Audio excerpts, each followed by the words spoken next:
Hello, this is Tony Heller from RealClimateScience.com, setting the record straight about climate. This is a revised version of a previous video in which I've made some corrections. Previously, I relied heavily on a news story which did not accurately reflect the intentions of the scientists. This version corrects that. We're always being told how important it is to listen to climate scientists. So in this video, we're going to do exactly that. Here's a story which came out yesterday. Earth needs fewer people to beat the climate crisis, scientists say. We declare, with more than 11,000 scientist signatories from around the world, clearly and unequivocally that planet Earth is facing a climate emergency. The scientists wrote in a stark warning published Tuesday in the journal Bioscience. There needs to be far fewer humans on the planet. So according to Bloomberg, these 11,000 scientists believe that billions of people need to be removed from the planet. In the Bioscience article, the scientists said they want to accomplish this strictly via voluntary measures. Now let's take a closer look at what these scientists perceive to be the problem. Almost all of the world's population growth is occurring in Africa. So these 11,000 scientists, by implication, are targeting the African people. The population of Nigeria is expected to increase by more than 500 million people by the end of the century. Let's do the population math. In order to voluntarily reduce Earth's population by 50%, you would have to get half of young couples to agree to having no children and the other half to agree to having only one child. This obviously is not going to happen. The world's population has been steadily increasing, and there's never been a case when a people voluntarily have their own population. It should be obvious to any thinking person that there is no practical way to massively reduce Earth's population voluntarily. The only times in world history when populations have been rapidly reduced have been due to disease, hunger, or genocide. And these signatories say they don't support any of those concepts. Yet this wasn't always the case in the scientific community. The timing of the news story is very appropriate because it comes on the 50th anniversary of scientists wanting to poison the food and water supply of third world countries in order to keep their population down. New York Times, November 25, 1969. A sterility drug in food is hinted. Biologist stresses need to curb population growth. San Francisco, November 24th. A possibility that the government might have to put sterility drugs in reservoirs and in food shipped to foreign countries to limit human multiplication was envisioned today by a leading crusader on the population problem. The crusader, Dr. Paul Ehrlich of Stanford University, among a number of commentators who called attention to the population crisis as the United States Commission for UNESCO opened its 13th national conference here today. Putting substances in the food and water supply which damage people's bodies could only be considered poisoning. Let's think about the context of this meeting. This was a meeting of the United Nations where they were talking about poisoning the food and water supply of third world countries. Most people outside of the academic community would consider that sort of crazy talk to be rather disturbing. I find it incredible that the New York Times and the United Nations were willing to entertain this idea. And it should not be surprising that Paul Ehrlich was one of the signatories of the new letter. However, Ehrlich's proposal to poison the food and water supply wasn't the only thing he was up to at the time. This was also right around the time when Dr. Ehrlich and his close associate, Dr. John Holdren, who went on to be Obama's science advisor, were pushing global cooling and a new ice age. New York Times, September 29, 2009. As a longtime student of John P. Holdren's gloomy visions of the future, like his warnings about global famines and resource shortages, I can't resist passing along another one that's just been dug up. This one was made in 1971, long before Dr. Holdren became President Obama's science advisor. In the 1971 essay, Overpopulation and the Potential for Ecocide, Dr. Holdren and his co-author, the ecologist Paul Ehrlich, warned of a coming ice age. So in 1971, these academics not only believed we were having a population crisis, but also a climate crisis too. The difference being that the 1971 crisis was global cooling rather than global warming. And they believed that the government needed to poison the food and water supply in order to keep the Earth's population down. We've already seen some rather remarkably dangerous academic insanity, but it goes on. Here's another interesting article from 1974. Stanford biologist Paul Ehrlich, author of the highly successful book The Population Bomb, is an immensely likable guy.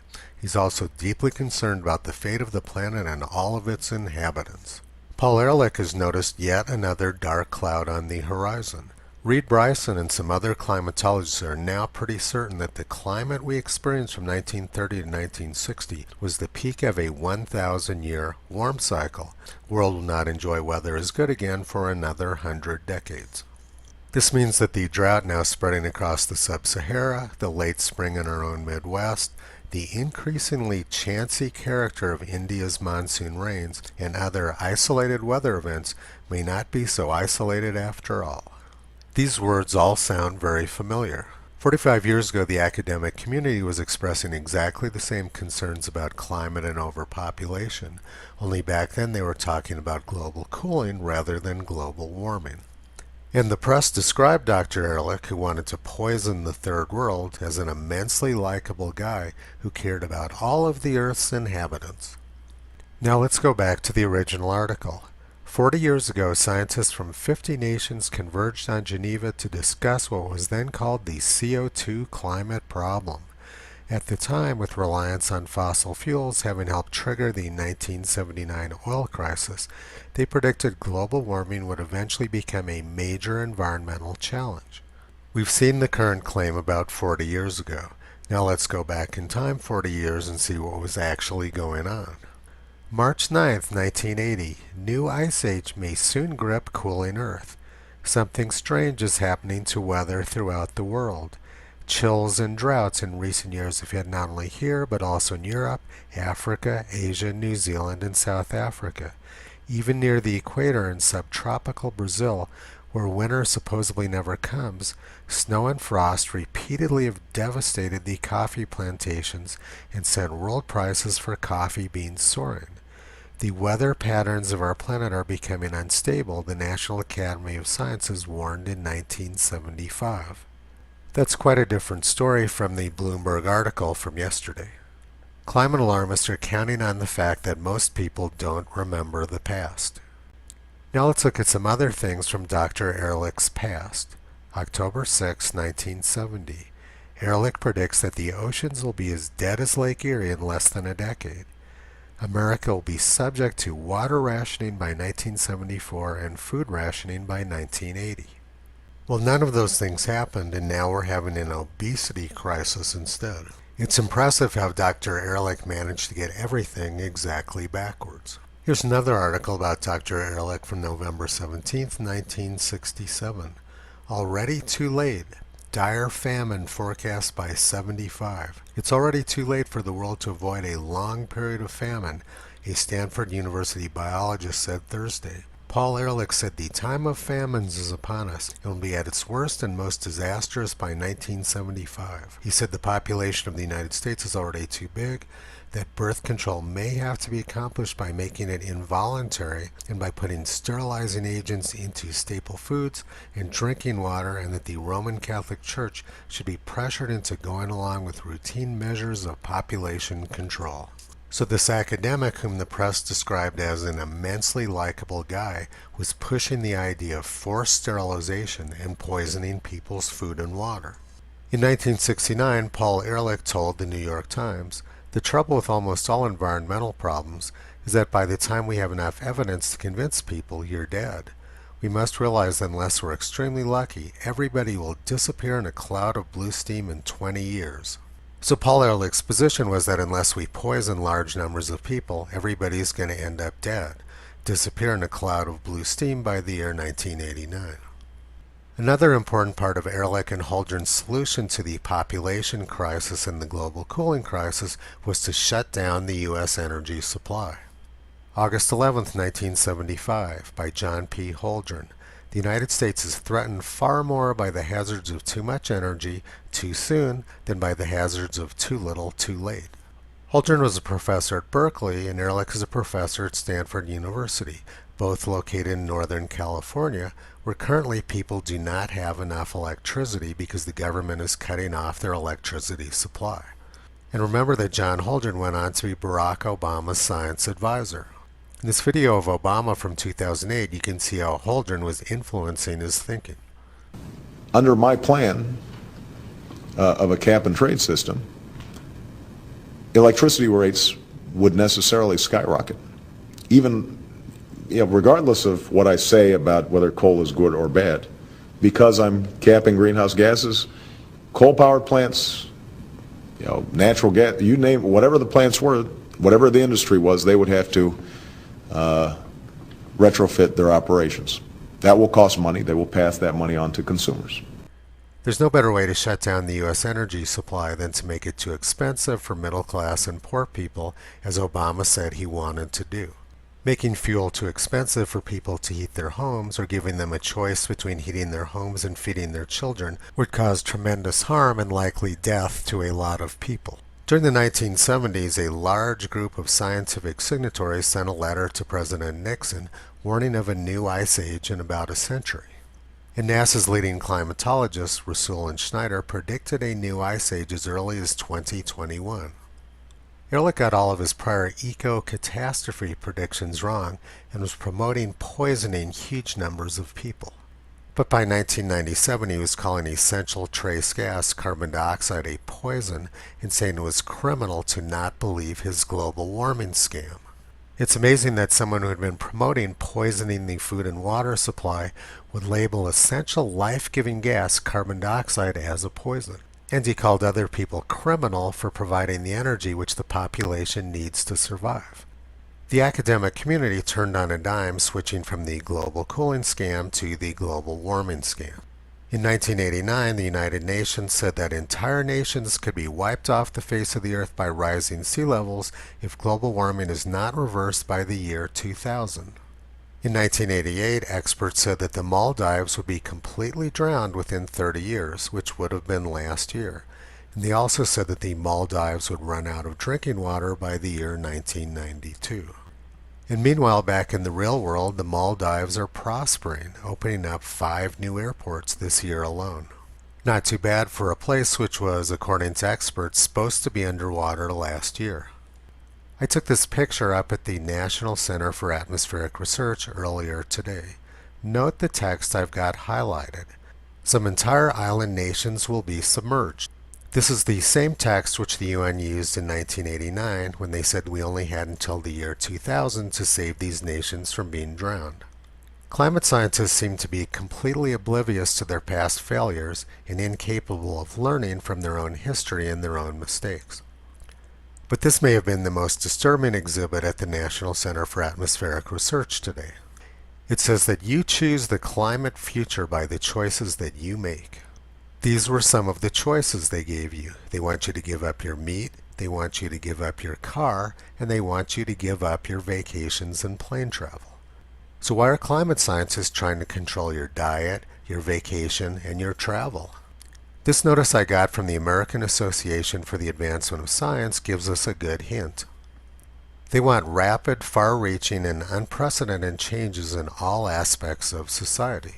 It should be obvious by now that this is not about climate. It's about people who want to control every aspect of your life.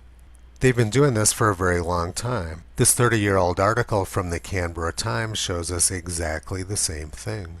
Governments must yield national sovereignty to multilateral authorities able to enforce laws across environmentally invisible frontiers if the greenhouse effect, which threatens the future of whole nations, is to be overcome, the Commonwealth Secretary General said on Tuesday. A Commonwealth expert group set up to look at climate change estimates there's a 90% certainty that the planet would become warmer by at least 1 to 2 degrees, perhaps much more, and that sea levels would rise by between 1 and 4 meters by the year 2030. So they were 90% certain that we were going to get between 3 and 12 feet of sea level rise by the year 2030. I think we can be 100% certain that these people's agenda was not about climate, but rather was about social engineering. There is no man-made climate crisis. Geologists such as myself know that there's no such thing as an extinction crisis caused by carbon dioxide. The greatest explosion of life on Earth occurred 540 million years ago when CO2 levels were more than 15 times higher than they are now. Life loves CO2. And the reason we have all of these coal beds now is because at the beginning of the Carboniferous era, there was lots of carbon dioxide in the atmosphere, which stimulated growth and produced massive peat beds, which later turned into coal. These 11,000 academics who are terrified of carbon dioxide are not very good scientists. Actual scientists know that there's no such thing as a CO2-driven extinction crisis, and that carbon dioxide is extremely good for life. Voltaire said, "Those who can make you believe absurdities can make you commit atrocities." The absurdity is the climate crisis, and the atrocity is the hysteria which has occurred as a result of scientists promoting the imaginary climate crisis. These academics who are promoting the fake climate crisis are losing control of their own agenda. They tell people that we need to massively reduce the Earth's population or the entire ecosystem will collapse. Yet they don't provide a practical solution for doing that. So the hysterical mobs they have created are taking things into their own hands. Here's a tweet from today showing exactly what I'm talking about. Dear Nature, we're done reading the mansplaining trash from myopic white bros who do not speak for those on the front lines. Michael Mann has been and continues to be problematic and dated. Publishing his mediocrity isn't a good look. Michael Mann was a key player in creating the global warming hysteria, and he's lost control of the angry mob he created. They've started ridiculing him. The angry mob has seized control of the agenda. History shows us that once the angry mob takes over, there's no limit to the level of atrocities which can occur. These academics have made a huge miscalculation. George Orwell said, "Some ideas are so wrong that only a very intelligent person could believe them." President Eisenhower warned us about this phenomenon almost 60 years ago. In his farewell speech where he warned about the military-industrial complex, he also warned about science being hijacked by political interests. Eisenhower said, "The prospect of domination of the nation's scholars by federal employment, project allocations, and the power of money is ever present and is gravely to be regarded. Yet in holding scientific research and discovery in respect as we should, we must also be alert to the equal and opposite danger that public policy could itself become the captive of a scientific technological elite." That's exactly what we have going on now. We have academics who want to control every aspect of your life and say that survival of the planet depends on massively reducing the Earth's population. And we're not allowed to discuss it because they say that we lack the academic qualifications which are necessary to participate in the discussion. It's difficult to imagine anything more reprehensible or fundamentally un-American than what is going on now with this climate nonsense. More than a dozen people were executed at the Salem witch trials because of the accusations of a child and because of the judgment of a group of Harvard-educated judges. Does anything sound familiar about that to you? Well, it should, because it's very similar to the situation we have in the year 2019. It's very important that we listen to the academics. They're telling us exactly what they want to do, and it's not good. I'm going to finish up with one more important Orwell quote. "So much of left-wing thought is a kind of playing with fire by people who don't even know that fire is hot." These academics with their global warming scam and their calls for massive reductions of Earth's population have absolutely no clue how dangerous a game it is that they're playing.